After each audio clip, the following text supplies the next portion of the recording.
Hi everyone, welcome to a session on how to avoid pitfalls when connecting HR and IT, a practitioner's take, and today the practitioner is me. So we're just going to jump on in. Safe harbor statement, like she just said. So like I said, my name is Stephanie Dwight. I am Senior Manager of IT Business Systems at Okta.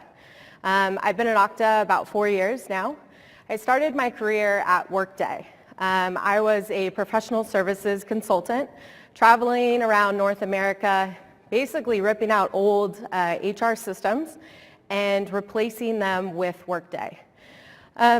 Throughout my travels and my experience at Workday, I was able to really kind of take in, from an outsider's point of view, the different IT and HR departments, the different ways people onboard, different ways people offboard, kind of the dynamic between HR and IT.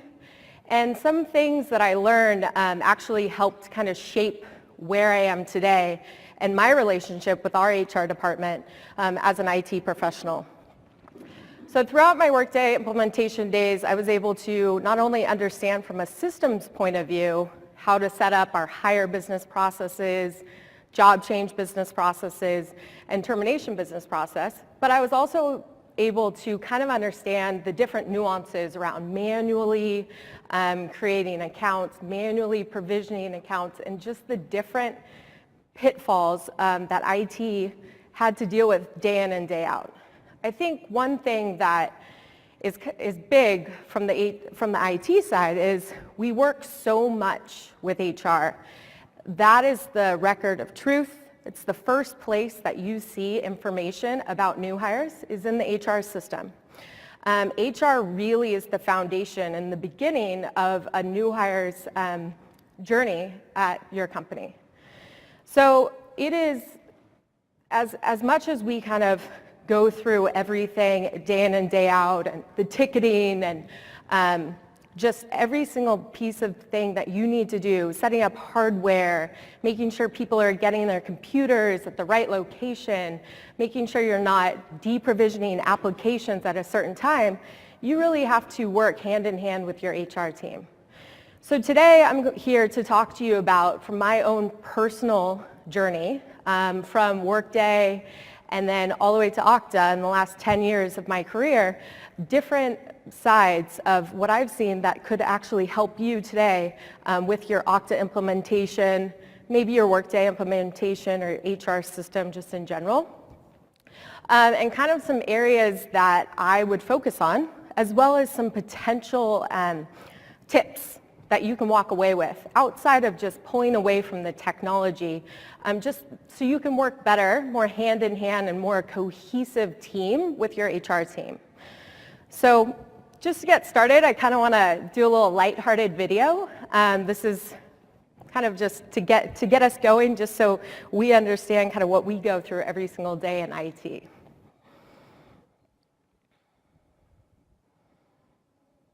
My job as an IT manager was basically to say no. No. Oh, look at that thing. That's not for me. Can't you see I'm working here? There are security threats everywhere. So no, you can't use that new app without me testing it first, Gabby. So I decided to bring in an old friend. See, they hooked you up with a standing desk, huh?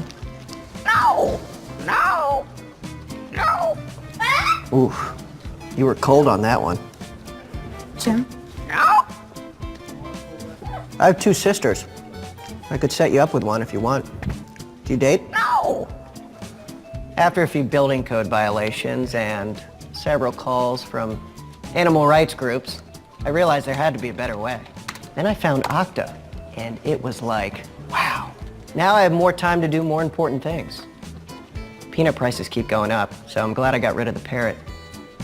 Hey, wanna grab lunch? No. Actually, yeah. How about burritos? Yeah. Burritos? Yeah, they got a wonderful burrito down at Sushi Burrito House. It's made with flour. So I like to, that video, every time I watch it, makes me laugh. It's really some kind of key messages there, right, are we don't have to be a no organization. We're so bogged down in ticketing, escalations, emails, spreadsheets, whatever it may be. You don't have to be saying no. Your life can be a lot easier. And so one area that you can gain some automation, support, whatever it may be, is really connecting HR and IT, bridging that gap. So first we're going to go through kind of why do you care? You may be sitting there kind of thinking to yourself, HR and IT are so different. But really, we're going to talk through why we should be one team and how it really just makes sense to be one team versus separate departments. Some common pain points that I've lived through, that our team at Okta has lived through, and maybe some potential areas that we're still living and we're still getting through and working together. And then just overall benefits from a systems perspective, just overall productivity, you name it, around security. And then finally, taking away the technology, some things that you can do today to move forward and really just work together to make this a seamless integration together as a team. So why connect HR and IT? I'm going to talk you through a hypothetical situation. And it really, a lot of it is truth that I have lived through, that many people in this room, many of my coworkers are here today. They'll probably be snickering to themselves like, oh yeah, that was me. That was that example. So what I'm going to jump into is this is Jimmy and Sally. You may, if you were at my presentation last year, Jimmy and Sally were also there. They're wearing different hats this year. Jimmy, he's in HR, and Sally's in IT. So what you'll see is, from Jimmy's perspective, he runs onboarding. Every single Monday, he comes into work, and he has anywhere from 20 to 30 new hires that he has to make sure that his energy is high and that he has given these people that are about to start their career at his company really exciting. So Jimmy also manages the new hire spreadsheet. And for all of my Okta coworkers in the room, the golden spreadsheet. And so the golden spreadsheet, it's a little bit of a spreadsheet of hell, I would say, because the reality is Jimmy is also in charge of every single change that those new hires have. So say, for example, which happens all the time, start dates change, cost centers may change. So really, in your applicant tracking system, Jimmy was hired in marketing, but really he should be sales. So these things, these data changes constantly happen. But without automation, and in Jimmy's perspective, he has to update this golden spreadsheet. So he gets his email from his recruiter at, say, 11 p.m. the week before. He misses that email. He completely forgets to update the spreadsheet. Doesn't even realize what type of impact this is going to be until day one, till one of his 30 new hires starts. And all of a sudden, his new hire starts and he's assigned the wrong applications.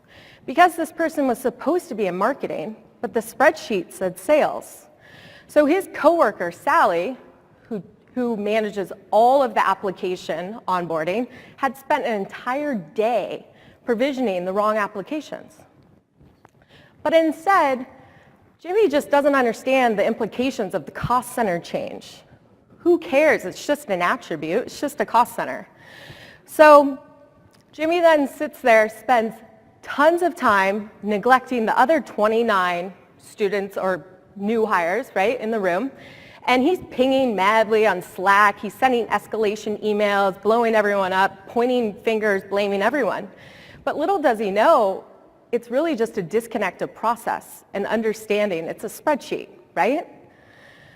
So partnered up with Jimmy is Sally.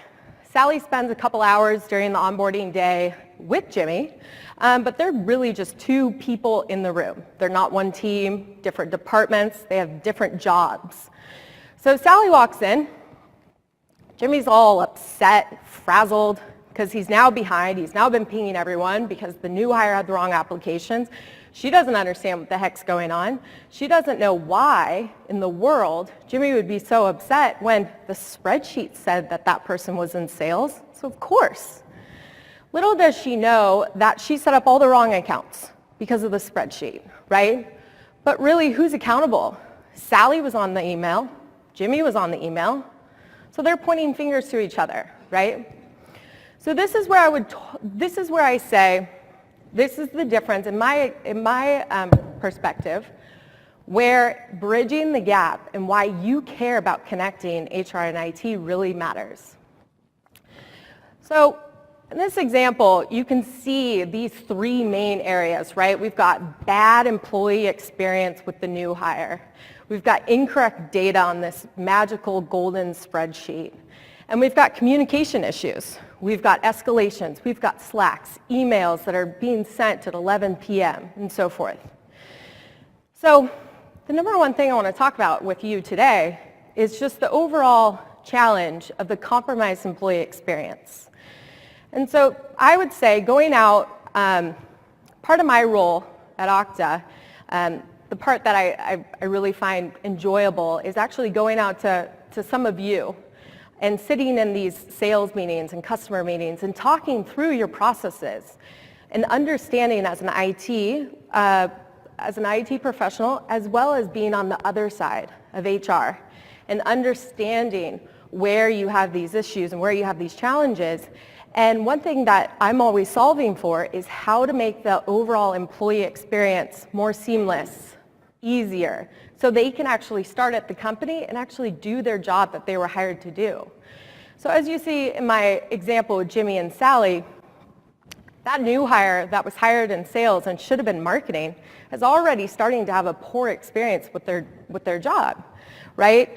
They have they don't have the right applications, they're no longer productive, and they have lack of confidence within IT and HR. They are visibly seeing the disconnect. I don't know about you, but I don't want to start a new job day one and see this kind of, clashing environment. So what I like to talk about here is this is just one of many solutions here, right? If HR and IT understood their business process framework, and so when I talk about that, I specifically mean the hire business process, the job change business process, the termination business process. These three business processes from a Workday platform owner are the three key business processes that impact our employees day to day. So if Sally actually understood really what the hire process was for HR, potentially she would understand that she should actually check in her HR system to understand what attributes are actually being pulled into Okta, her system, to actually provision these applications. If she understood that high level, she would actually maybe start to understand where the disconnect was on that new hire's first day. Or say when there's a job change, right? Once again, same situation.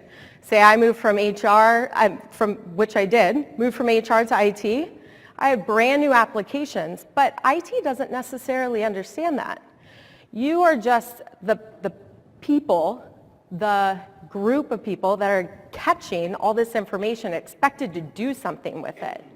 Understanding the beginning, the middle, and the end of an employee's life cycle really will impact your overall experience with HR. So secondly, incorrect data, right? I've already addressed some major pain points of incorrect data. One funny experience here that I had a couple years ago when I started at Okta. And so I started at Okta in HR, managing Workday, solo person on the Workday team. And it was, to be totally frank, it was a less than dynamic implementation of Workday. Dug in and like, holy smokes. This organization is called Soup 123. Who's that? Sure enough, it's our CFO, right? Bill Losh. His entire organization is Soup 123. Like this, he runs all of finance. This is crazy. So I start digging and digging, and all I can find is incorrect data. The last Workday person just kind of dropped the mic, walked out the door, and then our 4 HR people were so overwhelmed that the data was so historical. So what I did, I started to peel back what really mattered. And we'll kind of dig into that a little bit more. But one example is we had a higher up person, a vice president that started. And when he was onboarded into Workday, he lived in Washington. His work location was Washington. And sure enough, our IT team knew to send his laptop to Washington, of course. So then fast forward, some notifications are firing off, emails are firing off. This guy was working at headquarters in San Francisco. He starts day one. I get this ping, hey, we'll say his name is Frank. Frank's here, and he doesn't have a laptop. Where's his laptop? I'm like, well, his location says headquarters, San Francisco. Sure enough, we had sent his hardware to his old address in Bellevue, Washington. We weren't using real-time sync at the time. We weren't using Workday as a master. So our magical golden spreadsheet was out of date once again. This is another one of those employee experience, wrong data, right? So some things here is what I noticed at that point in time, and I will say this was about 3 years ago, we needed to focus on data at the time that really, really mattered. Data that will drive the application provisioning, drive just the entire life cycle of an employee. So what I started to do, since the data was a mess, and some of you could be sitting in here right now thinking to yourself, I don't know.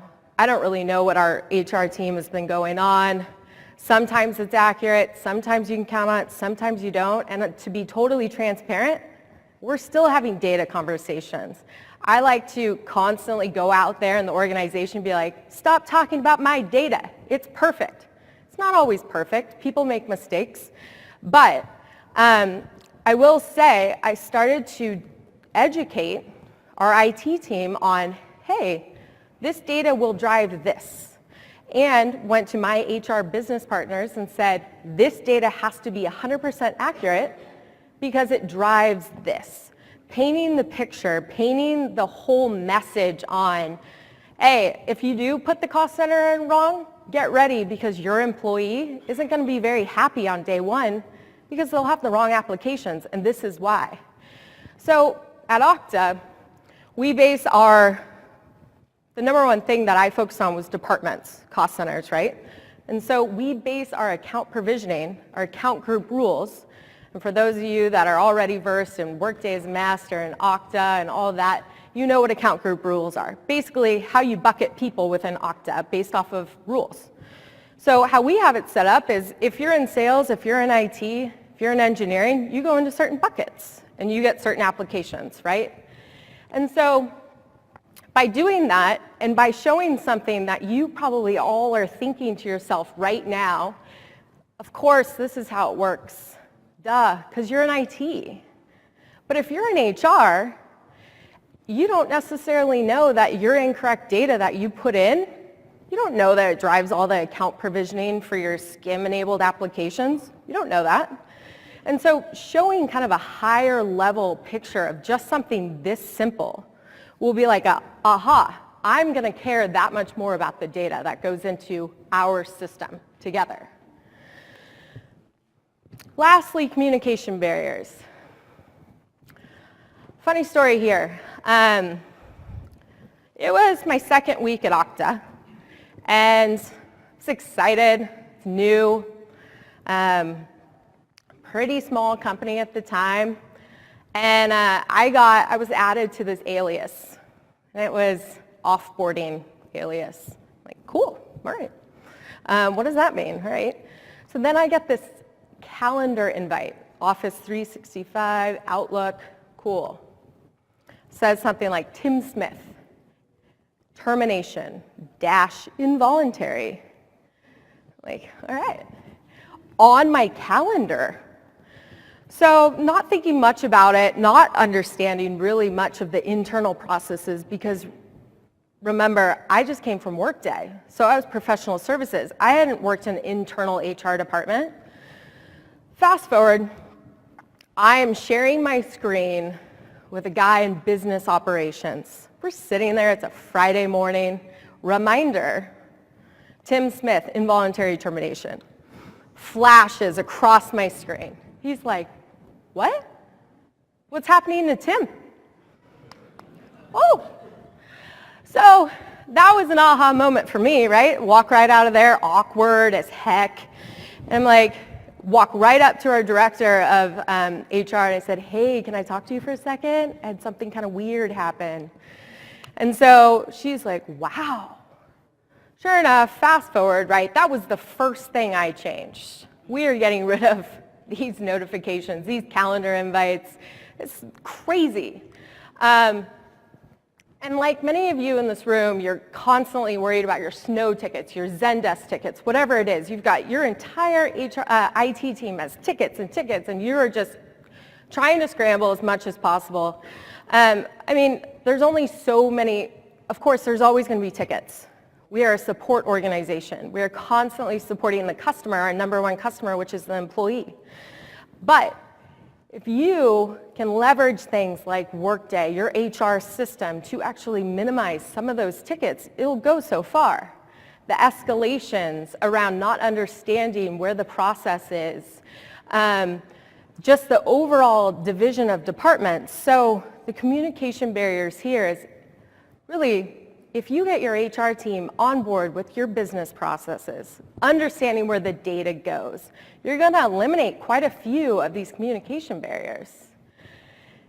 So with that, back to my point around terminations, I wasn't able to fully implement Workday as a master at that time. But what I was able to do is start to educate our HR team on, hey, you're upset because you had terminated somebody, voluntary or involuntary, it doesn't matter, but they still have access to these random apps. And at the time, we used a different kind of communication tool. I think it was called HipChat. And people would still have access to HipChat, and we're like, what's going on? So the finger pointing was constantly happening. But once we went live with Workday as a master with Okta, we were able to really get rid of a lot of these issues. So in the top diagram here, I'm sure many of you have seen this type of high-level illustration where input your information into Workday, real-time sync through the hire business process, goes into Okta, bam, all your skim provision applications get automatically assigned to the correct worker based off of their account group rules. That's awesome. It's great. Where we have some kind of interesting things go on is around the termination business process. Prior to using real-time sync, this beautiful, easy chart on the bottom didn't happen. Didn't happen rarely much at all. Our teams were spending an entire day for provisioning applications, hours deprovisioning applications, all of that hard work that your IT engineers were actually spending on something so simple that you can automate. So luckily today, we do have this all automated. I'm not going to sit up here and tell you that it's perfect. It's not. Our HR team decides to change termination dates all the time. We've deprovisioned on accident, right? But I would say 9 times out of 10, it's pretty point on. It's pretty perfect. It's pretty great. And this is because we put the keys to the kingdom, the tools, and as our Senior Director of HR Business Partners, who might be in here right now, we have the button pushing in his world. IT is not driving that piece. Our HR team is actually steering the wheel and saying when things should be provisioned or deprovisioned. And it's a seamless transaction. It's basically passing the baton. So talk through some major pain points, right? Some major negatives, but really being able to address them with system aspect. Here are the main benefits, and I think I've touched on some of these, right? Productivity, I would say, is number one. So through really educating your HR team on where the processes fall, through understanding where the data matters, where you can make sure that Frank's computer isn't sent to Washington when really he starts in San Francisco, and understanding that the productivity that is lost at that point in time is huge. It's huge. And being able to automatically provision and deprovision is able to save your IT engineers so much time. And I will say, I think it might have been over a day it would take somebody to provision one new hire for us. I don't know the stats around deprovisioning, right? But that's even the more sensitive piece.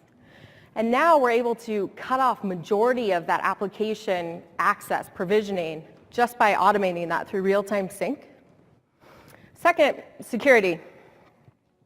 So I'm sure this is going to be obvious to everyone, but deprovisioning of applications, having your HR team and your IT team as one together to understand that the security risk of not having people have access after they're terminated is huge.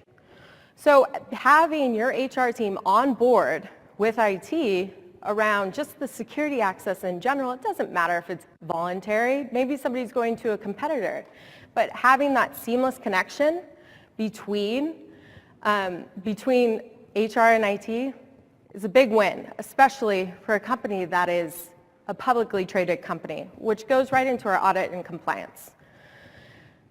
Okta's been public almost about 2 years now in a couple days. And I work very closely with the audit and compliance team. So with our auditors and our compliance team at Okta. And I will say, I can't tell you the amount of times in the last couple years being able to make sure that we're compliant.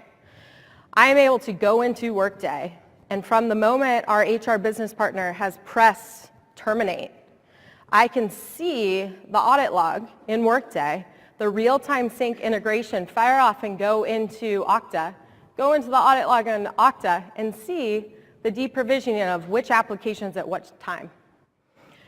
Chris Niggle, he spoke yesterday, and I think this probably makes him very, very happy. He's our head of security. And then lastly, our employees are our customers. And at Okta, one of our main drivers, one of our main methods is love our customers.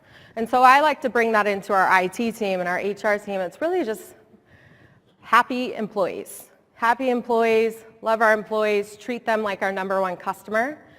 And if you can connect HR and IT together and have that be your brand, you aren't going to be that firewall between getting your employees what they need to be productive. They are going to be happy, and they are going to be saying great things about IT, great things about HR, versus not so much. So with that, we talked about the technology pieces, real-time sync, group rules, data, so forth, why all those details matter. But what I kind of want to close with is talking through some of the main recommendations that I have for all of you. Like I said in the beginning, I do meet with some prospects, customers. It's my side job. It's the fun part. And it's fun to kind of understand what you all do internally in your companies. And what I see the most is when I have a sales account manager come to me, ping me, and they say, hey, we've got this huge customer. They're looking at Workday as master. Can you come in and talk to them about how we use it at Okta? My first question is, of course, I'm like, great. First question is, who's going to be the audience? Who's going to be in there? They rattle off CIO, head of security, HR engineers. I'm like, great. Let me know when your HR team will be there. Let me know when your HRIS people will be there. Let me know who's the driver of these processes. Because if I go in there and I'm supporting Okta, Workday as a master, but I'm talking to IT, we've lost the entire side where you need your HR team to buy in as well. So I would say last week, actually, I was on a call, and there was one gal, she was on the call, and she was an HR HRIS. And she was asking all these questions. And the IT team in the room were like, oh, we didn't know we did that. And this company was probably about 15 years old. And these are big leaders in the room, not understanding the processes. And just right there was already value add with having this conversation. It was just a HRIS analyst talking in front of the leader of IT. It was huge. It was really great. Second, when you are talking to your HR team, have them understand why the data is so important. Just like that very simple graph that I was showing earlier, that's super simple. You've got a group here, you've got arrows, accounts. Easy. If the data is wrong, the apps will be wrong. It's super simple. But that's not always how it works. We had somebody start a couple months back on our people operations team, was, didn't understand how big it was if the cost center information was wrong. And so I spoke to him or her, and I said, hey, do you realize that you put sales, but this person's not in sales. They're in customer first.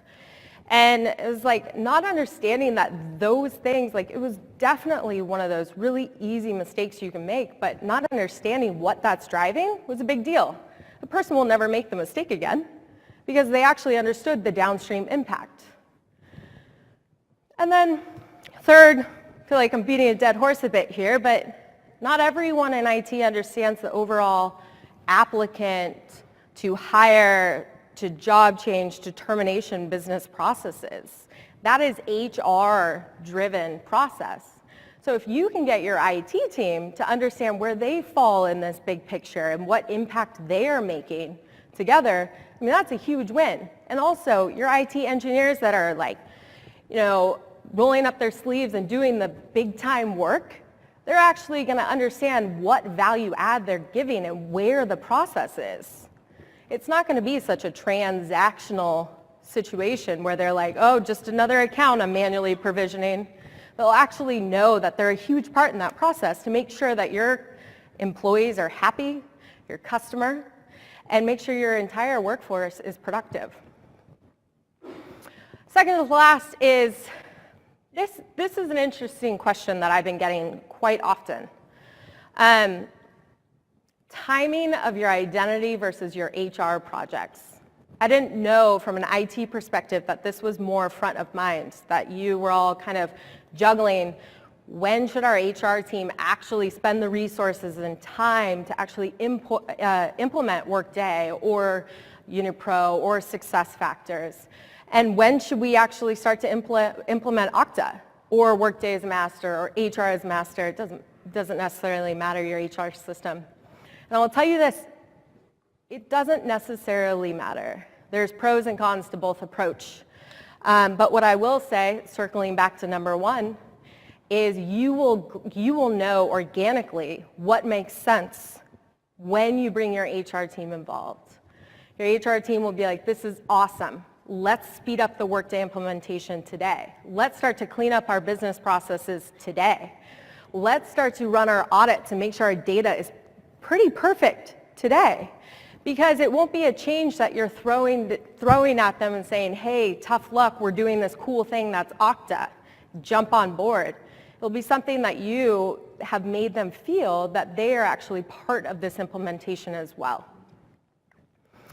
And lastly, I would like to end with, really, if you as an IT leader, professional, engineer, whatever your occupation may be, making sure that your team understands why it's important to be one team with HR and where the data comes from and how having this a seamless team as well as bridging that gap will really make your life so much easier, and you can spend time and resources on things that really you need to do.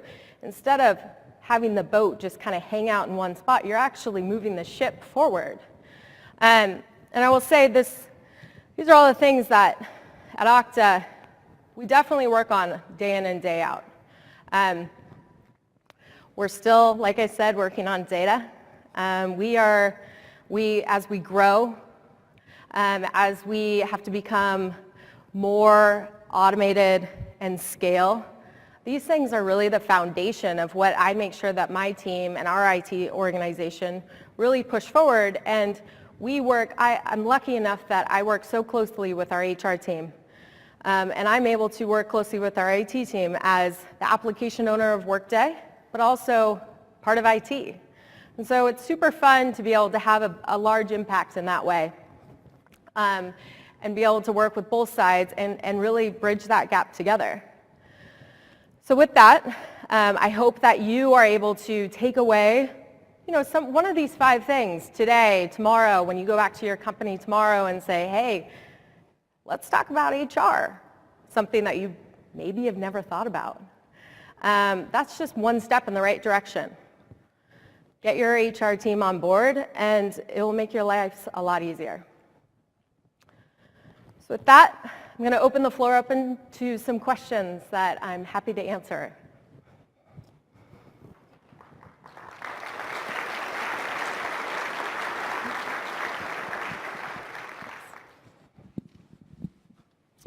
Hi. I work on the HRIS team, so big advocate for sharing. But you spoke about Okta using Cost Center as kind of the attribute for binning. Is there any case for maybe using Job Family instead, or can you see that as, I guess our problem is that occasionally we have a Cost Center inactivate or a reorg that involves a change to the Cost Center hierarchy that kind of messes things up on the Okta side. And so I was wondering if you had anything or any experience using a different attribute.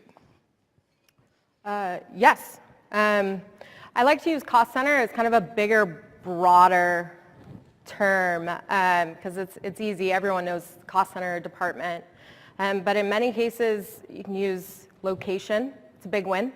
What type of employee they are. Cost centers, though, I like to stick to because we change cost centers frequently. We do. But that's where the communication barrier can't happen, right? I'm in IT. I make sure that my partner in the whole thing, my manager of Okta and Okta, he understands that, hey, this cost center is changing. So we need to update the account group rules. I don't necessarily change cost centers until the IT team is on board. So yes and no to answer your question there. But that's where it's really important for you to work with IT. Hey there. I couldn't agree more with everything you said here. In our implementation of Okta, we did put HR first, so it's driving a lot of this. Challenge is where we've Oktified all of our applications, and at the point of offboarding somebody, there's an application that they need access to days beyond to probably put in a final expense report, for example.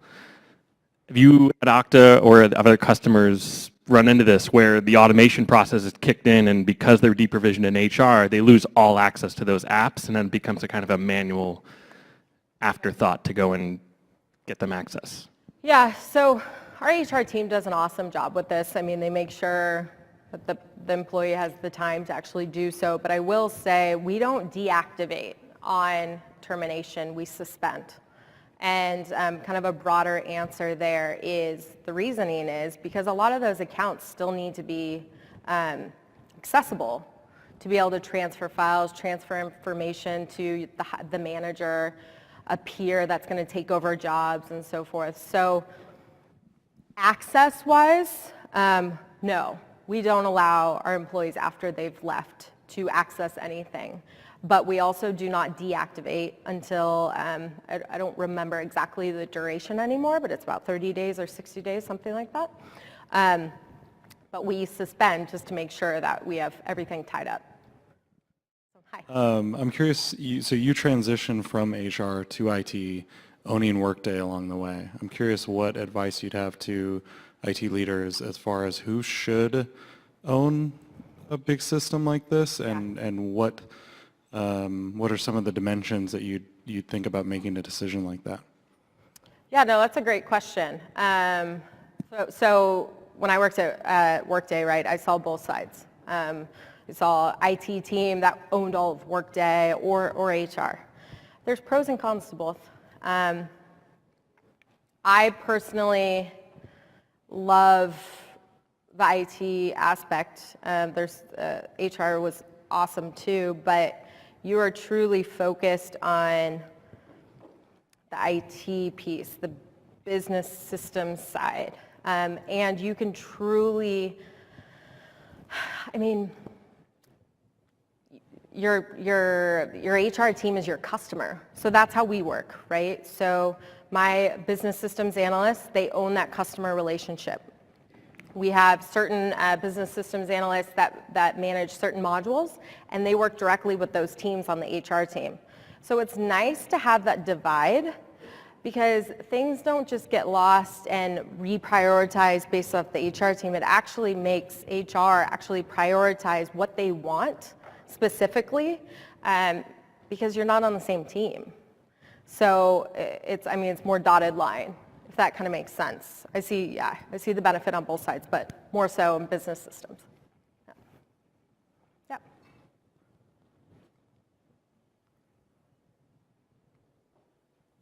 Awesome. Is that it? All right, thank you everyone. Thank you for spending your last session with me. Have a good one.